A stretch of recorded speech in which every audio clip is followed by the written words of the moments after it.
नमस्कार. गुरुकुल ॲट कवितामध्ये आपलं स्वागत आहे. आज आपण अंगणवाडी पर्यवेक्षिका याच्यासाठी आपल्याला सुकन्या समृद्धी योजना ही अभ्यासायची आहे.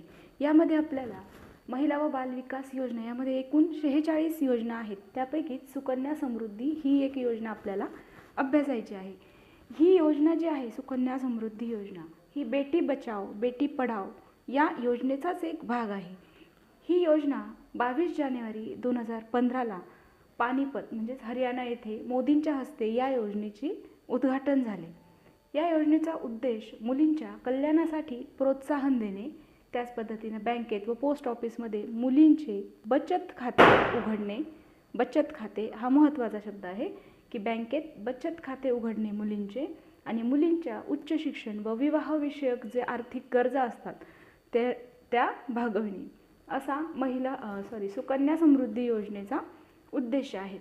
तर गुंतवणूक मर्यादा सुकन्या समृद्धी योजनेमध्ये आपण किती गुंतवणूक करू शकतो, तर कमीत कमी आपण वर्षाला म्हणजे प्रतिवर्षी 1000 रुपये व जास्तीत जास्त कमाल मर्यादा 1.5 लाखाची आहे प्रतिवर्षी. म्हणजे 1000 पेक्षा आपण कमी भरू नाही शकत आणि 1.5 लाखापेक्षा प्रतिवर्षी आपण जास्त नाही भरू शकत. हे जर पैसे आपण भरले नाही वर्षाला तर याला 50 रुपये प्रतिवर्षी दंड आकारण्यात येतो. या सुकन्या समृद्धी योजनेच्या काही अटी आहेत. केवळ जर 2 मुली असल्या त्यांनाच ही योजना भेटते. आता पहिली मुलगी आहे आणि दुसरं अपत्य जर जुळं झालं आणि त्या जुळ्या दोन्ही मुली झाल्या तर एकूण 3 मुलींना आपल्याला सुकन्या समृद्धी योजनेचा लाभ घेता येतो.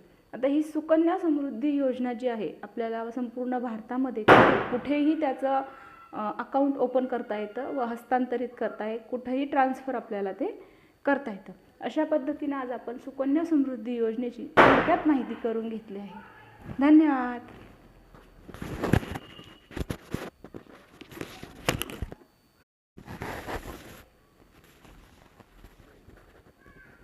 नमस्कार. गुरुकुल ॲट कवितामध्ये आपलं स्वागत आहे.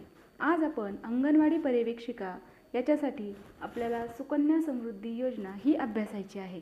यामध्ये आपल्याला महिला व बाल विकास योजना यामध्ये एकूण 46 योजना आहेत. त्यापैकी सुकन्या समृद्धी ही एक योजना आपल्याला अभ्यासायची आहे.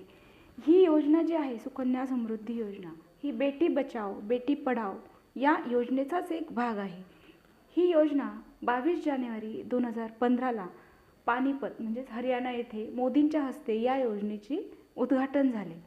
या योजनेचा उद्देश मुलींच्या कल्याणासाठी प्रोत्साहन देणे, त्याच पद्धतीने बँकेत व पोस्ट ऑफिस